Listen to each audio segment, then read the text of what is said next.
hadirat Allah Subhanahu wa taala. Karena pada pagi hari ini kita masih diberikan nikmat sehat sehingga bisa berkumpul di sekolah orang tua hebat pada pagi hari ini. Ibu-ibu, terima kasih atas kehadirannya. Untuk menambah semangat kita, mari kita salam PKB. Orang tua hebat, balita cerdas, keluarga bahagia. Agar acara pada hari ini bisa berjalan dengan lancar, saya minta salah satu relawan untuk memimpin doa. Monggo dari Mbak Fitri.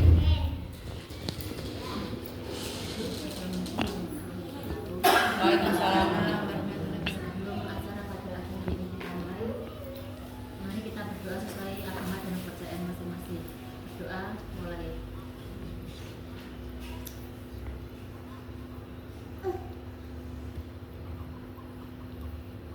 Doa selesai. Karena sudah mau memimpin doa, mari kita berikan tepuk hebat untuk Ibu Fitri. Tepuk hebat, hebat, hebat, hebat, hebat, hebat.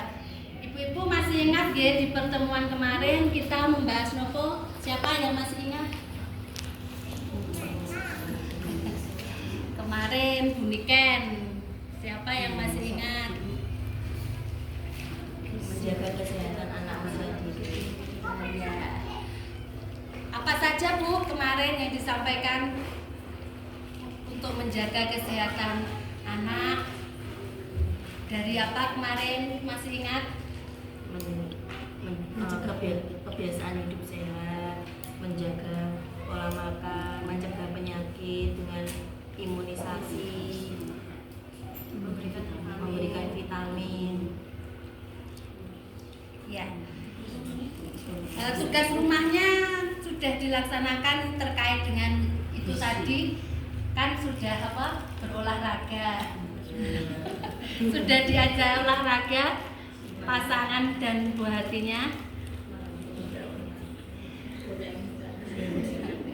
Untuk materi pada hari ini yaitu tentang gizi anak. Sebelum itu saya mau tanya, apakah ibu-ibu sudah ber-KB semua? Sudah. Dilanjutkan ya Bu, alangkah baiknya KB-nya yang KB mantap. Metode kontrasepsi jangka panjang. Untuk materi pada hari ini yaitu gizi anak yang akan disampaikan materinya oleh Pak Dedi dari Puskesmas Sukosari. Waktu dan tempat dipersilakan.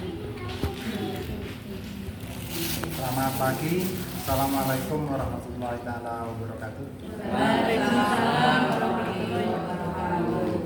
Salam sejahtera untuk kita semua. Baik, Ibu, Bapak. Perkenalkan, nama saya Dedi ya. Saya bertugas di Puskesmas Sukosari sebagai nutrisionis atau ahli gizi ya.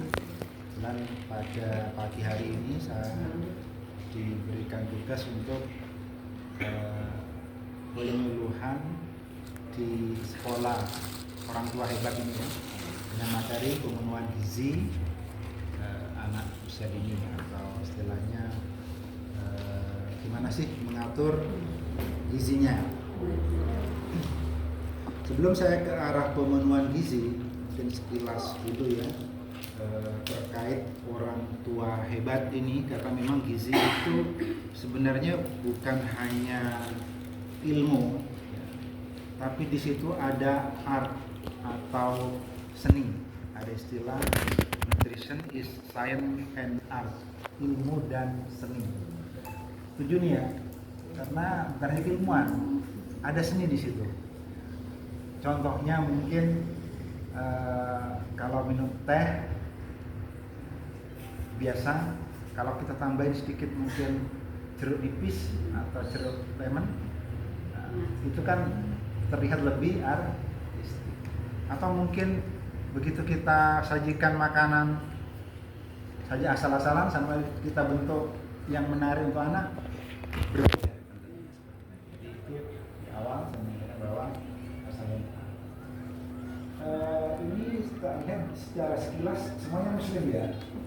Ya. Sepertinya sih Iya. jawaban semua. Ya, semuanya muslim. Perempuan sini hadir. Nah, terkait dengan ini mungkin saya sempat diskusi tadi. Sebenarnya diharapkan apa? Diharapkan seorang atau dua orang bapak ibu terhadap putranya apa yang diharapkan? Harapannya pasti bahagia dunia akhirat. Itu pasti loh. Makanya dengan harapan dua ini nanti isi saya sampaikan adalah yang dunianya ya, tapi ada bagian yang akhiratnya juga. Mengupayakan ini bisa optimal, maka kita berusaha juga speknya si anak kita optimalkan dengan segala kemampuan kita. Hasil akhirnya apa yang terjadi hasil akhirnya? Ya udah, kita pasrahkan. Itu namanya ikhlas, pasrah kan? Usaha tertinggi. Mungkin saya ambil dua contoh. Yang satu orang tua udah maksimalkan, yang satu lagi maksimal. Artinya effort dua orang tua ini, ya, dua keluarga ini sama-sama maksimalnya. Di titik akhir si anak ternyata yang ini sukses, karirnya kaya raya, mewah gitu ya. Yang satunya ini biasa-biasa aja. Tapi kita nggak tahu yang biasa ini, karena tadi tetap ada dua kan, bahagia dunia dan akhirat. Kita nggak tahu. Kalau akhirat kita nggak tahu. Dia kaya raya, harapannya menuju akhiratnya. Kalau kaya raya kan lebih enak toh, tinggal bagi-bagi duit, pahalanya banyak. Tapi kan dekat penentu surganya kan di atas. Kita nggak tahu bahwa yang miskin itu memang nggak sukses sebenarnya, bisa jadi dia sukses juga. Dia bahagia dalam kondisi yang cukup. Harapannya sih bukan miskin ya, kita harapannya cukup. Cukup itu kan datang dari sini. Kita nggak terlalu ngoyo dalam berlebihan dalam mengupayakan dunia ya, tetapi memang berusaha semaksimal mungkin. Karena kan apa ya, effort itu tergantung dari semangat kita. Ya, itu di awal sampaikan. Kemudian berikutnya ada beberapa faktor dalam mengupayakan gizi anak. Kadang yang kita lupa itu faktor yang rohaninya. Saya kalau penyuluhan sering menyampaikan gini ke ibu-ibu, tolong didoakan.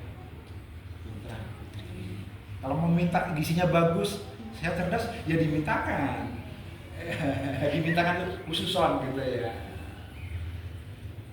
Kalau saya kalau pada saat anak-anak saya masih kecil gini, kalau saya mungkin ada kelebihan duit, mungkin infak Al-Quran dan sebagainya, saya datang niatkan ke si kecil ini, karena dia masih butuh doa yang lebih gitu ya. Kalau seperti itu.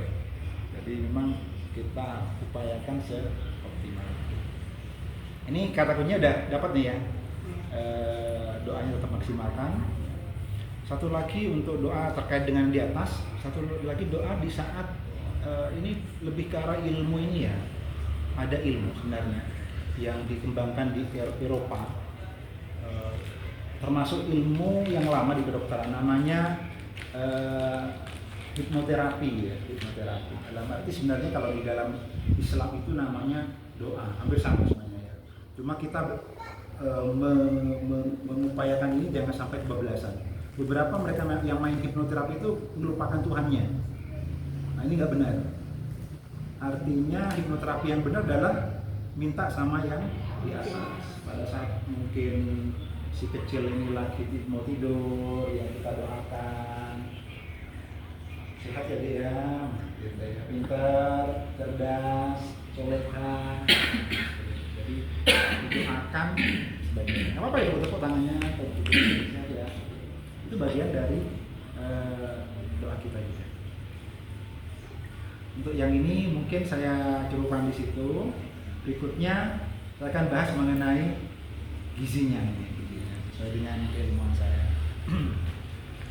Kalau gizi, mungkin di sini tertulis HPK 1000 HPK. 1000 HPK itu 1000 HPK tersedikit ya. artinya itu benar-benar harus dioptimalkan. Bahkan ada beberapa teori sampai 8.000 HPK. Banyak kan ini? Ya. Artinya 1.000 itu mulai dari dalam kandungan sampai 2 tahun. Ada yang mengupayakan 8.000, ada yang 9.000 gitu ya. Nah, itu kisarannya gimana kalau 8.000? Kisarannya adalah 18 atau 19 tahun. Secara undang-undang dikatakan anak itu kalau belum ulang tahun yang ke 18. Begitu dia udah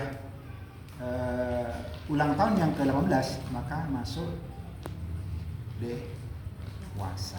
Jadi kalau di Pumas namanya klaster C3, klaster dewasa.